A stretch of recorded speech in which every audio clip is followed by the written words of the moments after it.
Hi, all. Kinsey Schofield here with Tom Quinn, author of Yes, Ma'am, The Secret Life of Royal Servants. Am I saying it wrong? Is it yes, mom? Is my Southern twang incorrectly pronouncing your yes, ma'am? Well, your southern twang is delightful, but apparently, and I only found this out recently, it's not mom, it's ma'am. It's yeah, I know it sounds like it should be mom, but it's Yeah. apparently it's ma'am. I know Oh, it sounds just wrong, but it isn't. oh, I love that. I love, and now I know. The more you learn, I wanted to talk to you about this book because really, you were one of the first authors to mention the fact that perhaps there were issues behind the scenes when it came to the American attitude of Meghan, and this is one thing that we talked about years ago on my To Die For Daily podcast.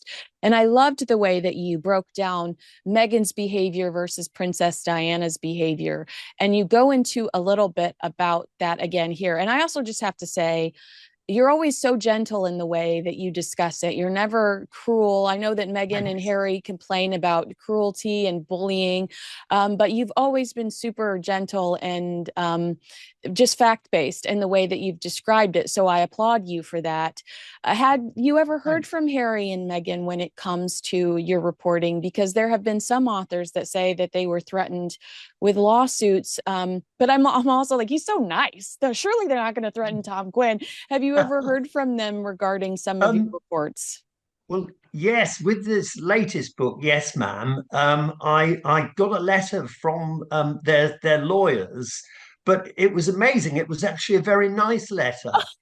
I mean, it basically said that they would like to help with any future projects that I might be involved in writing about Meghan and Harry. And it was amazing. They didn't complain about anything. And I think it was because, um, as you said, unlike most people, I think Meghan got a bit of a raw deal, or she was misunderstood in England.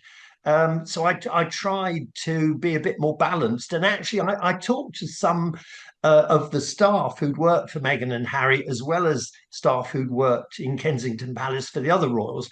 And many of them said that Meghan had this very open, very warm attitude. And the royals, because they are a bit inhibited emotionally, that was one of the things that they found difficult about her. So it was actually a positive. She was warm. She used to, hug whenever she met William, she would give him a hug. And I think William thought, oh, what's this? Because he's very, very knotted up in himself. So I thought, well, Meghan might actually have been criticized for something that most people would think was a positive, her warmth, her ability to not be emotionally inhibited. So I think that's why we got a letter from her lawyers that was actually almost, it wasn't quite a thank you, but it was almost a thank you. That's interesting. That's very, very interesting. Yeah. So I I wonder if, there's the argument that we're seeing now with Meghan through With Love Meghan, her Netflix series and her podcast, that there's this lack of authenticity. And is that what Prince William felt with the regular hugs? Or is it, like you said, just not emotionally, that's not where he is. Maybe with his kids, and that's where it probably ends.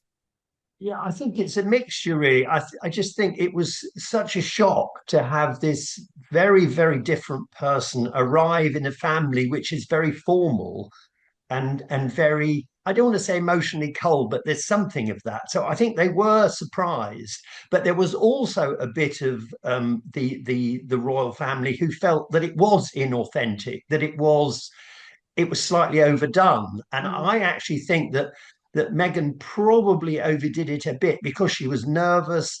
I mean, it must have been so difficult to go into a family with a 1,000-year tradition, and an absolute refusal to change. Yeah. But so she would have been nervous, she would have been apprehensive. So I think maybe being overly affectionate, overly warm, maybe that was too much for the royals, but maybe also it was seen as slightly inauthentic, slightly exaggerated.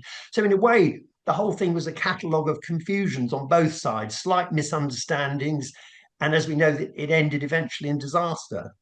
Well, to stay on this topic, one of the biggest headlines that came out of this book, I remember, was the staff gossiping that Meghan was potentially flirting with Prince William because of the California cuddles. I'll call them, I hug everybody too. So I'm guilty of it. But one staff member told you that this touchy feeliness caused some very awkward rumors regarding Meghan's relationship with Prince William. And it fueled gossip among staff that it was flirtatious. You say she obviously was not flirting with Prince William. You make that clear. But it apparently led to additional issues with Prince Harry.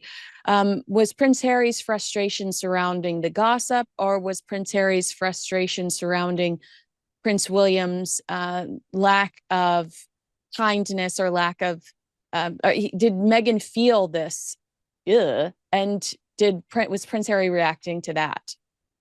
I think, yes, both of those. I think Prince Harry was a little upset that what he saw as his wife's very warm overtures were being slightly rejected and pushed away. I think he was upset about that.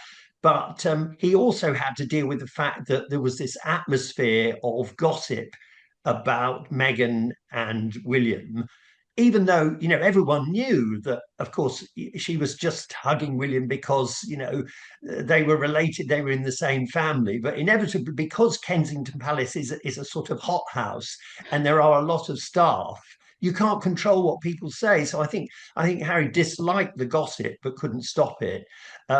But also he was upset a little that his brother couldn't respond to Meghan's warmth. And I think that really speaks to the fact that by then, Harry and William were, in a way, being split by this kind of view. Because, of course, Harry grew up in the same way that William grew in a family where you don't overly show emotion. But suddenly he changed sides, which I think made him feel a bit more judgmental about the way his brother was reacting. I think he would have liked William to just be a bit more relaxed, maybe a bit more Californian. Well, I should stress that you also write that Catherine and King Charles, Prince Charles at the time that all of this was happening, also tended to flinch. So it wasn't just a Prince William being angry. It sounds like everybody was just kind of like, oh, would all of this not have happened or imploded the way that it did had Prince Harry just been a little more patient when it came to the ultimate marriage. Sometimes it just takes getting to know somebody and understanding that it is authentic, or that they behave this way because, for things to run smoothly. But was there such rejection and hostility because it was too much too soon? I think so, yes. I think that Harry was impatient with the royal family. He couldn't understand why they weren't able to adapt quickly and accept Meghan. And I think he probably should have, if he had more experience of the world and hadn't been in the sort of gilded cage of the royal family, I think he might have waited. If he was more mature, he might have waited and said, okay, look, this is going to take time. But I think one of the problems with that was that I don't think the royals sort of discuss that kind of thing. They don't discuss how they're behaving. They don't step outside themselves and reflect on how they're behaving with each other. They just do what they've always done. And I think it's unique to the royal family. If you grow up in the royal family, I think you just are. You expect people to accept you as you are. But once Harry was with Meghan, he saw the world in a different way. And as I say, he was just very impatient and forgot that his brother and the other royals had grown up in this bizarre family where they expect other people to adapt to them rather than accept other people's differences when somebody comes in. I mean, Diane had the same problem, when she Mm-hmm. came into the royal family, she wasn't given any advice. Yeah. And I think if Harry is at fault, really, it's probably because he also assumed that Meghan would just fit in, that she would just learn the ropes as she went along. He probably, along with the other royals, they probably should have done more to prepare Meghan for, what some people have called the ordeal of being part of the royal family. But at the same time, I think perhaps Meghan's impatience, and the support that Harry gave her when she was impatient, I think, for change, for to be accepted, I think, that wasn't something that the royals, I mean, they've been around for 1,000 years. They're not going to change. They expect other people to change. I Yeah. think that was the key problem. Yeah, yeah, exactly. And but I sometimes I sit back and think that Meghan coming from a background of being an actress, I sometimes wonder why she couldn't have just tried to play the part until she felt like she was in the groove. But a lot of it, like you said, is about managing expectations, and maybe her expectations weren't properly managed because in the book you say that she had this typical American view of the royal family, which I hate to tell you, I did too. Castles, glittering balls, and you talk Yeah. about this Mm, limitless wealth and ease. And mm. one staffer actually told you that Meghan expected a billionaire and she got a millionaire. Um, so do you think that when you think about her entering the royal fold, it probably was such a honeymoon, leading up to the wedding? I don't imagine that there were these tough conversations had between Meghan and Prince Harry. And in some cases, reading about Diana's life, I feel like Diana had much more of a sense that she was making a mistake in the hours and days leading up to her wedding than Meghan Markle had. Yeah, I think that's true. I mean, in many ways, it was much more difficult for Diana, even though she came from an aristocratic English background, and the English aristocracy share many of the values of the royal family. But it was more difficult because really, Diana's marriage to Charles, it was an arranged marriage. It wasn't a love match. And so Diana found that once she joined the royal family, she was expected to behave as if it was a love match, even though she knew it wasn't. And she knew that Charles was already, within days of their marriage, he was continuing to see, his old love, now Queen Camilla.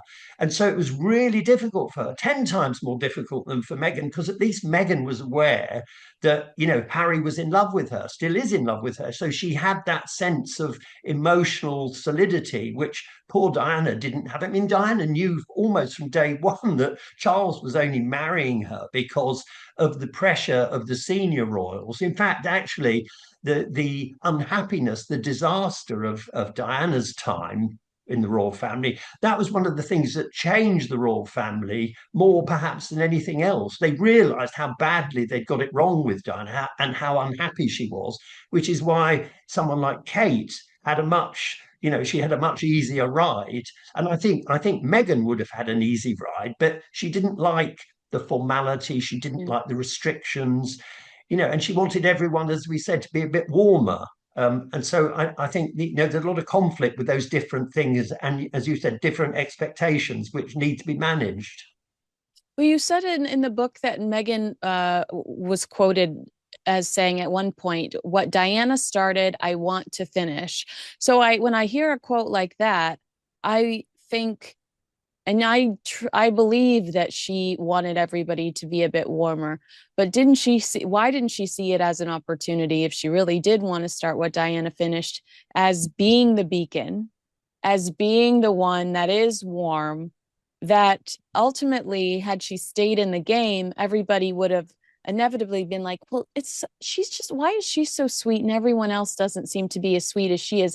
And I feel like it would have forced a movement towards different behavior. Although I will admit, in the last few years, I feel like, and tell me if, correct me if I'm wrong, but I do feel like I'm seeing Prince William and Catherine being much friendlier and much more engaging. Selfies, hugs at some of these engagements, which I would not have guessed I would have seen 10 years ago. Yeah, I think they've learned in a way from Meghan, even though Meghan, bailed out. I think they realized that what she wanted to bring to the royal family would actually be really useful, which is why, as you say, they are now doing the kind of warm, huggy things that, when Meghan joined the royal family, they weren't doing.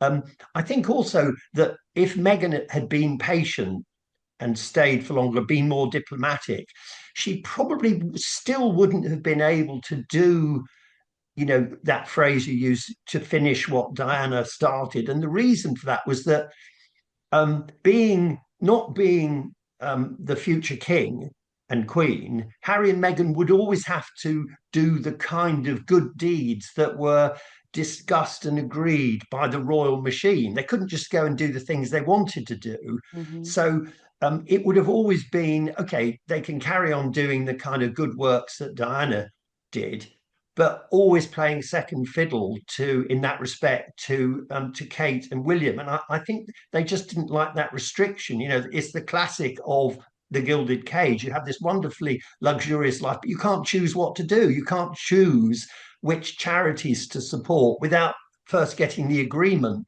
of the rest of the royal family. And I just think she felt that was ridiculous. Why Yeah. should she be controlled in that way?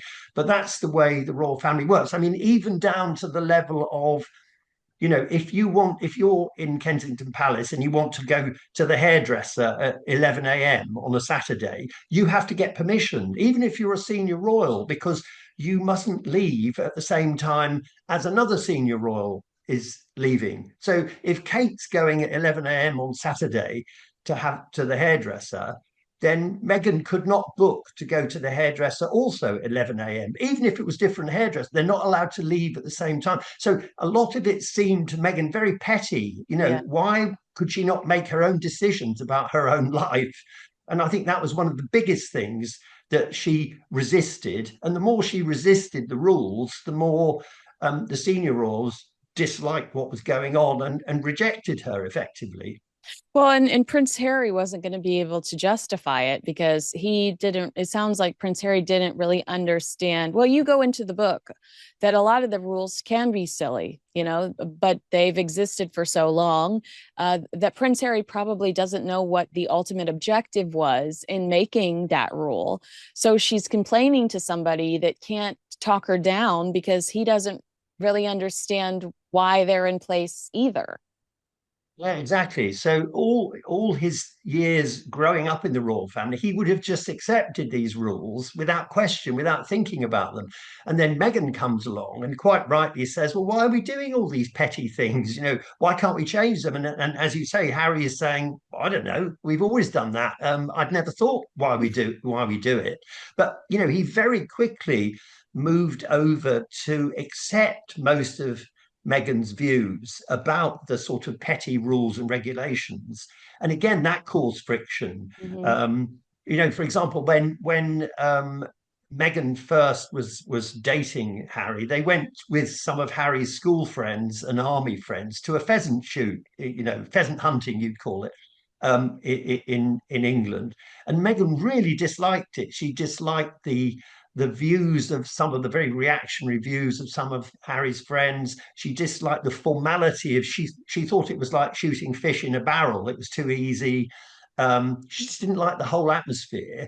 And Harry agreed with her after that. Even though he'd grown up with this kind of tradition of pheasant shooting, he switched immediately. So the senior royals and some of the staff who were on William and Harry's side immediately thought of her as, I mean, many people think it's a positive word, but in the royal family, being woke is not, it's not seen as a positive. Yeah, It's yeah. seen as a criticism. People called her a tree hugger, and that wasn't meant as a nice comment. That was meant as a criticism, because she didn't like the traditional pursuits, the traditional hobbies and pastimes of the royal family. So not only did she not like the restrictive rules, she didn't even like the things that they did in their spare time, as it were.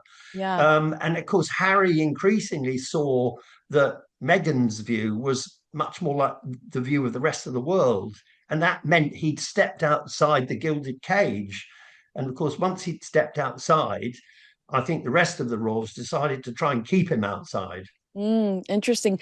Okay, yeah, I do. I feel a sense of sadness for him though, because when I hear about things he's doing here in LA, it's very much Meghan's world, and I wonder how much that feeds his soul which is a very Meghan Markle thing of me to say, so I apologize. So that was a tree hugger comment if I've ever made one.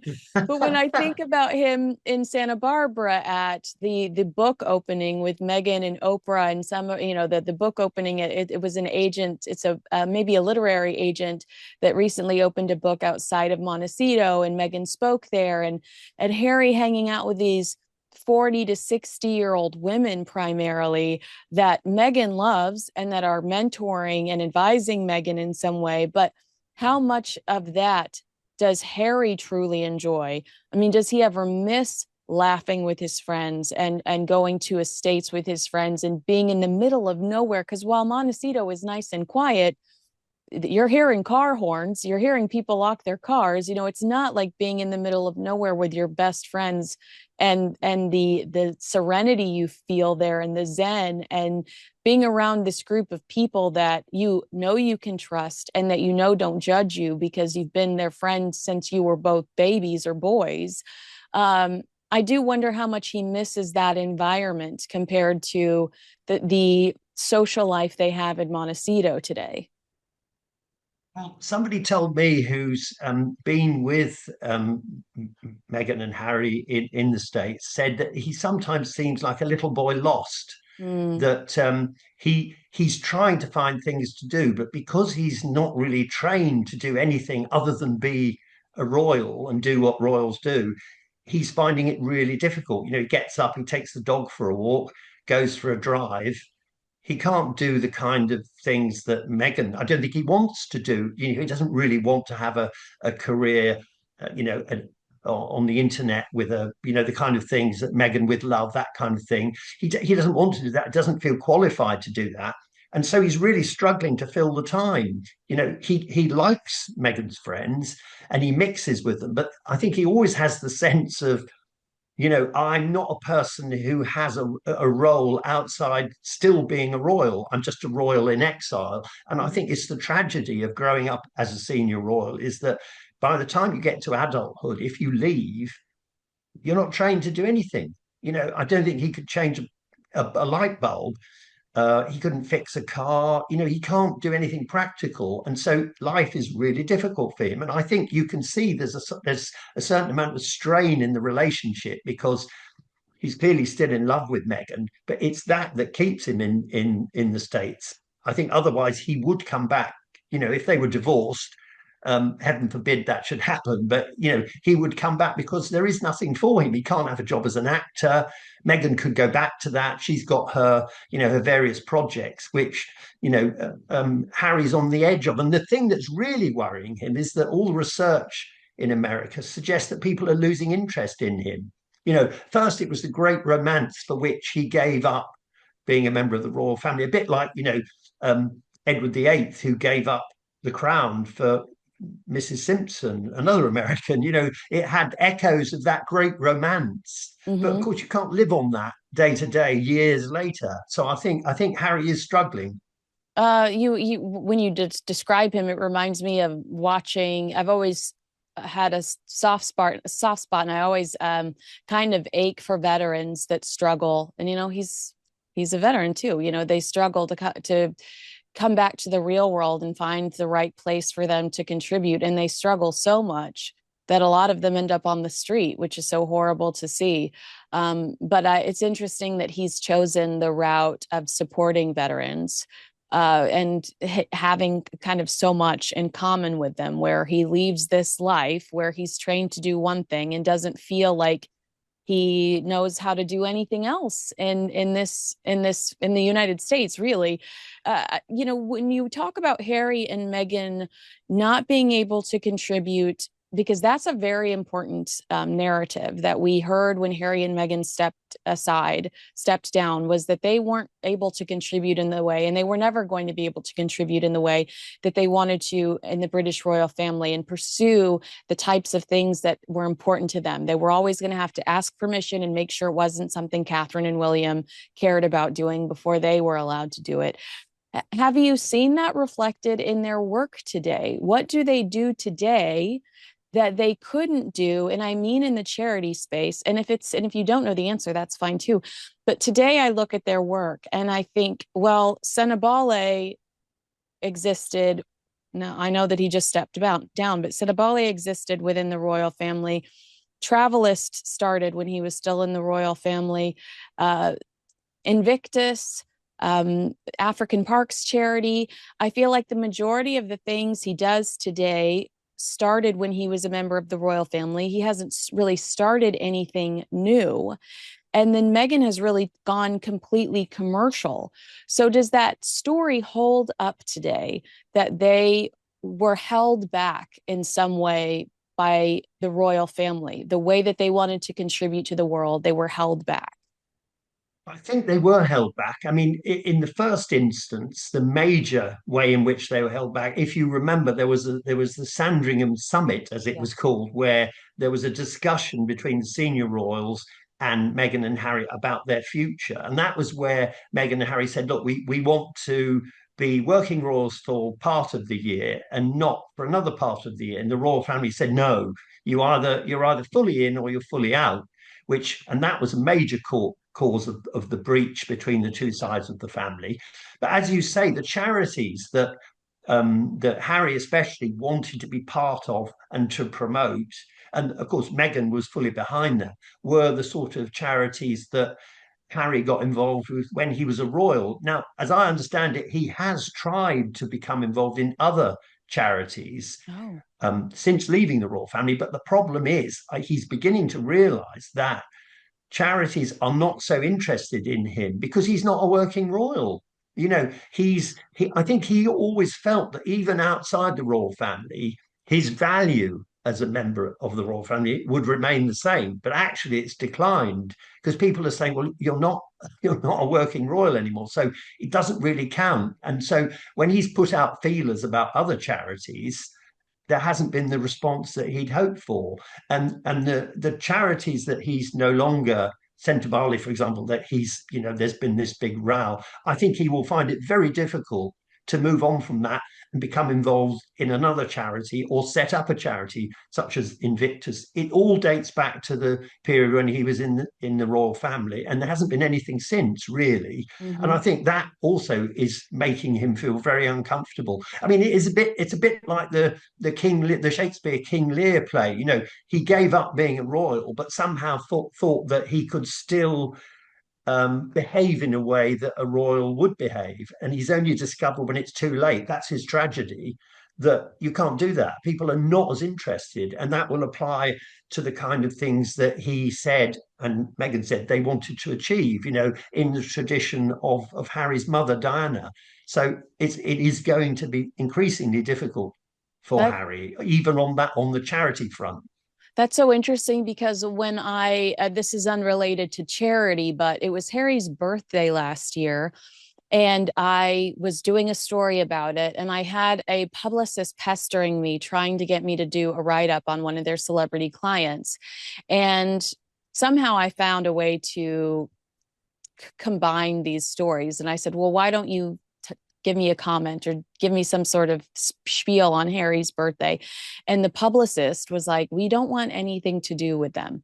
Like we really that the brand is toxic. We nothing, we'll talk royals, but we don't want anything to do with Prince Harry. And that was one of the first times where I sat back and said, he wow, there's been the divide in Hollywood. I instinctually felt like everybody was going to continue to associate them with the royal family and the proximity they had to the royal family. And that was really one of the first times that somebody was like, not him, but call us with royal stuff, and that really kind of caught me off guard.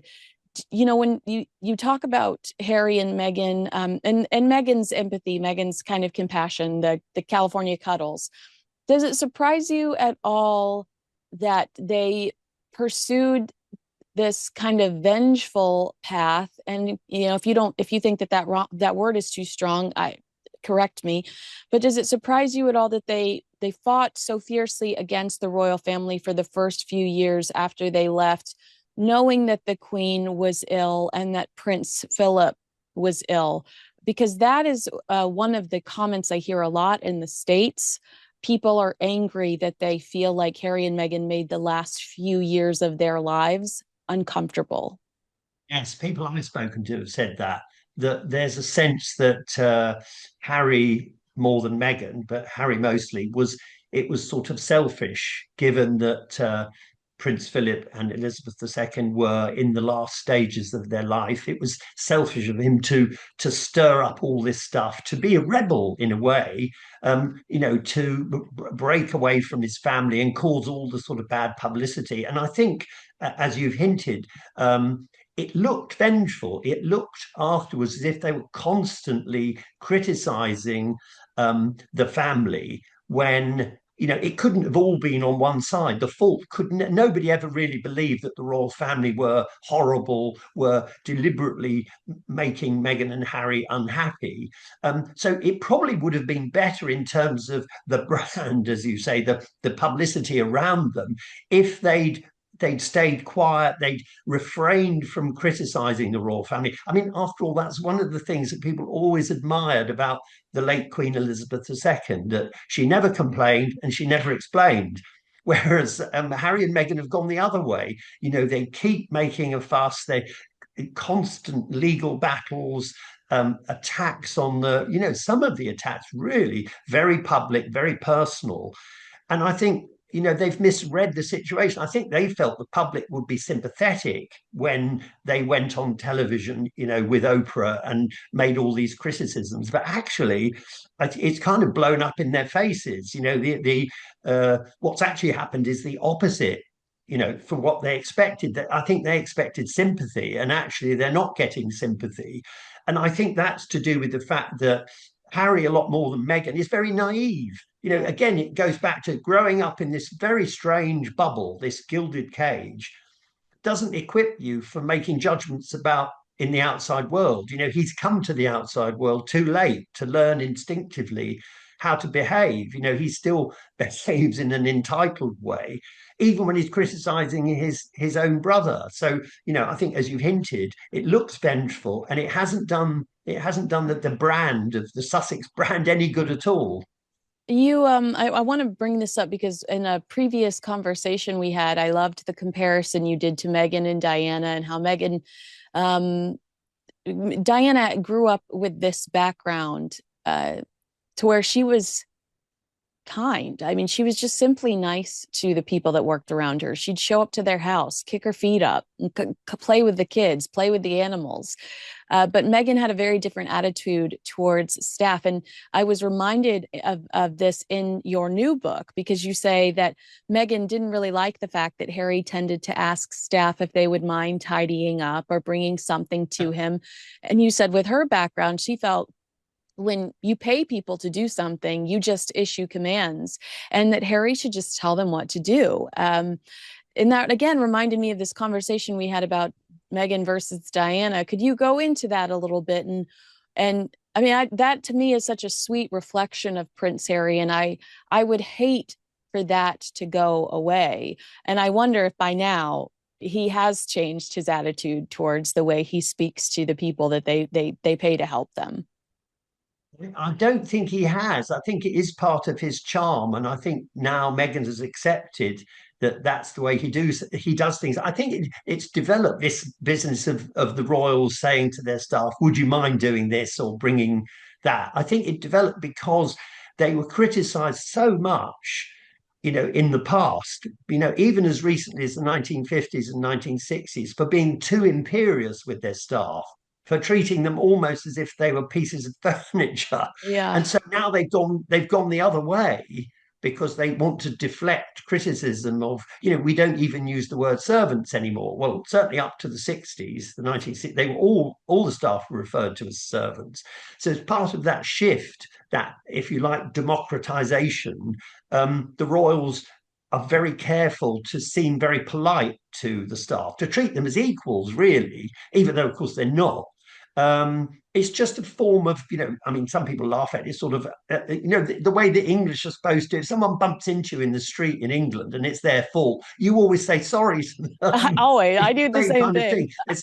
Yeah, it's kind of overly polite. Yeah, lots of people do it. But I think in the royal family, that's one of the reasons why they've survived. In certain respects, they've adapted, they have changed, and they knew that as far as the staff are concerned, you've got to be nice to them. And I think, if anything, that's one of the things that Meghan has learned is that, okay, it is a contractual relationship. You are paying the staff, and they should do what you ask them to do. You need to treat them decently if they're going to do it without resentment. So, if anything, from people I've spoken to, the shift has been the other way. Rather than Harry no longer saying, "Would you mind doing so and so?" Meghan tends to do that more now. But she didn't when she first joined the royal family. She tended to think, "Well, we're just paying them; they should just do it. We don't have to, we don't have to ask them politely." So there's been a shift there. What did the source mean when they said Meghan should really have been employed in the palace kitchens? What do you think that the meaning behind that was? That she didn't realize all the hard work they were doing, or um, she was out of place? Do you I'm remember that afraid part? it was. Yes, I do. It was pure snobbery. Oh, You've got to remember that the royal family is still split into younger people who work in the comms teams, who do who are maids and secretaries, and then there are the old people, the equerries, who are tend to come from very similar backgrounds, very aristocratic, and their families often work for the royal family generation after generation, and they can be very, very snooty about people coming in who are, they were like that about Kate. They were very rude about her background because she came from a very ordinary background. But Kate just kept quiet and accepted that eventually it would go away. And they did that with Meghan. That remark about Meghan should work in the kitchens was really to say, basically, if she was in England, she's a working class person, and therefore she should be in the kitchen. But only some of the staff, because it is a very interesting mix. You've got these aristocratic staff, and then you've got the ordinary staff. So the ordinary staff tended to like her because she, felt she was kind of just one of them almost.